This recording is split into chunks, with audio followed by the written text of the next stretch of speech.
Too many people, not enough affordable housing. I think this picture right here sums it up pretty well. But this housing crisis is going to be much worse than the 2007-2008 crash, and it's a much bigger problem than just too many people and not enough homes. Hey everybody, JJ here. You're watching Bull, Boom, Bear, Bust. It is Monday, July 13th, 2020. Let's get started. Article here out of nymag.com via The Intelligencer. This recession is a bigger housing crisis than 2008.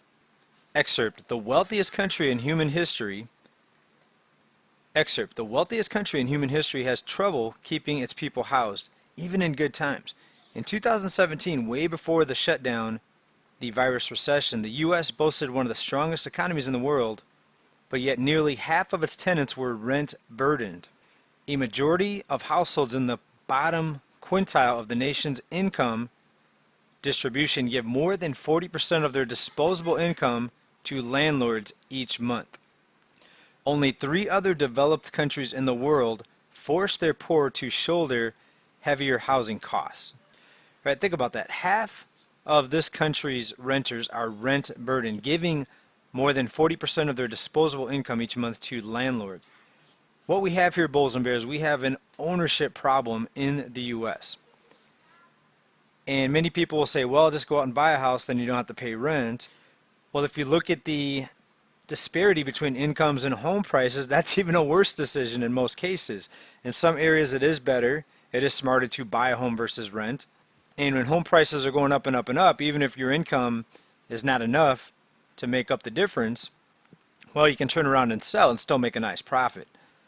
But when home prices stop going up, that's when the true problem hits, and that's what we're going to start to see. And I think we're going to see this huge snowball effect hit starting later this year, especially when the moratoriums are finished and the foreclosures begin. Look out, because it's going to get bad. All right, I think this could be the worst economic collapse that this country has ever seen, unless there's some sort of debt jubilee, debt reset, massive debt forgiveness, entire new transformation of the economic system, which I find very far-fetched. I would advise anyone not to count on that, right? Prepare for what's likely going to happen. The most likely event in my analysis here is people are going to be feeling a lot of pain very, very soon. The pain is already being felt, and we have not even begun this bear market phase, this economic crisis situation. We've not even began to feel the real pain. Right? So far all we've felt is maybe a couple mosquito bites, but we have a hornet's nest that's going to land right on us. And a lot of people, again, are really going to feel the impact of this. Article continues, between 2006 and 2014, up to 10 million Americans lost their homes to the foreclosure crisis. Today, upwards of 20 million U.S. renters are poised to be evicted between now and September.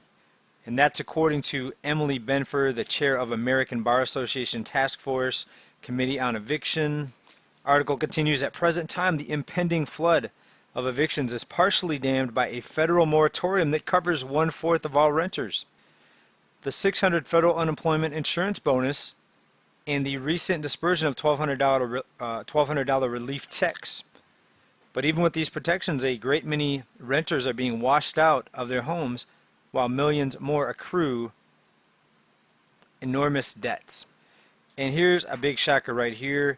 Roughly 1/3 of U.S. households had not made their full housing payments for July. Let me repeat that. 1/3 of U.S. households have not made their full housing payment for July. All right, so this V-shaped recovery narrative, that has been proven false right here. The situation is not getting better. The 1 in 3 number still persists at this point. That's when it comes to homeowners. Renters, 1/4 of all renters haven't paid their landlords since March. The number hasn't gotten better. It's still 1/4. Right, again, more proof that the V-shaped economic recovery is a lie. It is a scam. And what they're going to do, they're going to try to pump up the stock market, which is the most ridiculous thing that I can think of to try to do. Do people really think that the stock market is somehow going to save them? It may prevent some people from feeling the pain of losing a job when they see their 401k gaining, and it's going to help pension funds from imploding. But most of all, it's going to help the people at the very top, the traders, the hedge funds. And the working class is going to continue to get obliterated. Right now, if it were not for the government assistance, we would likely be seeing Mad Max unfolding here in the United States. And I'm trying not to exaggerate. I think it literally would be Mad Max without the government assistance right now. And a lot of people say, well, yeah, the government's stepping up. They're helping everybody they can. And that's because they have to, because they know if this unfolds, there's going to be a lot of people waking up. Now, they'll probably just blame the shutdown, and I've called this the shutdown recession. They're going to continue to throw money at this problem, throw debt at the problem.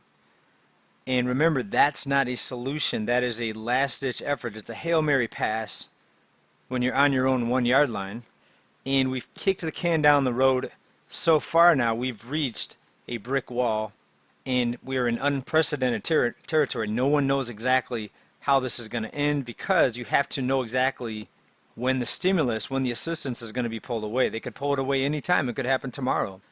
But again, this is not a free market, so no one knows exactly how it's going to play out. It's based on what the puppet masters, the financial puppet masters, decide to do. This is all string pulling right now. It's all market propping. It's intervention. And literally millions of lives are in the hands of these financial puppet masters, deciding what's going to happen.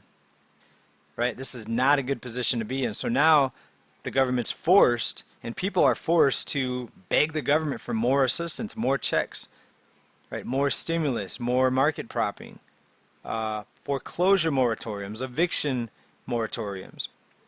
And these people that are going to be facing eviction, my heart really goes out to them. Even before the shutdown, a lot of them, as I mentioned earlier, about half of these people use more than 40% of their disposable income to pay their rent. They don't have much money to fight a legal battle with their landlord. And this article goes on to explain it here the following. People facing eviction do not generally have much disposable income available to cover legal bills. In fact, many struggle to muster data for internet connection necessary for attending video conference hearings that may have to take place in the eviction courts. So many of these people are so broke, according to this article, they can't even afford their internet. They got their internet shut off. And now with the shutdown and the scare, they're doing these video conference hearings in many cases. Many people can't go to the library to get on the internet. A lot of libraries are closed. And this is just an avalanche of hurdles that many people are not going to be able to jump over. And I say it again, I'll say it before, I'll say it again. I think we're going to see just absolute unrecognizable devastation in the economy, with homelessness, with people losing their homes, people living on the streets, people having to move in with relatives. It may be what's going to have to happen to wake people up, and I'm afraid that it's all going to be blamed on the shutdown, and no one's going to blame the underlying issues that led up to this in the first place. Another article here, Robert Shiller warns that the urban home prices could decline. This is Robert Shiller from the Case-Shiller Home Price Index. He is the co-founder of that index.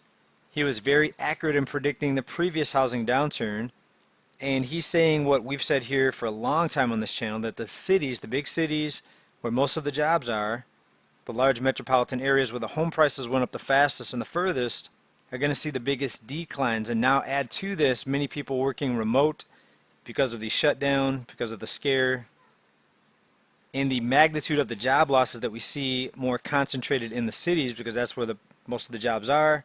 So obviously that's where most of the job losses will be, more populations in those areas. And I'll read an excerpt out of here. Some of this may sound like echoing of what we've been talking about here for years. Quote, I think there's a risk that home prices in urban areas may decline.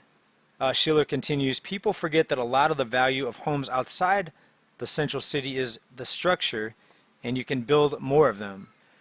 Home prices out of the dense urban setting tend to follow construction cost, and so there shouldn't be any big movement in those prices. So it sounds like what he's saying is building in the rural areas, as opposed to everything being concentrated in these large metropolitan areas, is going to be more affordable. Of course it is, because we know that cities are more expensive, but not just that. you have more land to expand in the rural areas, and you're not going to be as landlocked as you are in the city. So there could be a silver lining to all this. Maybe we'll see people begin to be more self-sufficient living out in the country. Maybe more people will start farming now that they'll have some land, and hopefully we'll see some very smaller cities in the Midwest and Middle America become more populated, and people will finally maybe get back a little bit to Mother Nature. What I mean by that is more people growing their own food, trying to be more self-sufficient, self-sustainable. Maybe having a well, groundwater versus city water and all the bad stuff that's in the water. Wanted to share this article with you. Let me know what you think about this. Government assistance being pulled back, Mad Max, devastation, number of people that are going to be losing the roof over their heads. And again, my heart goes out to people if you're in this situation. But all I want to try to do is spread the word and try to spread constantly on this channel. Try to spread what led up to this and the big underlying causes of this and how we can remedy this. So everybody stay prepared, ride the bull, prepare for the bear. Bye for now.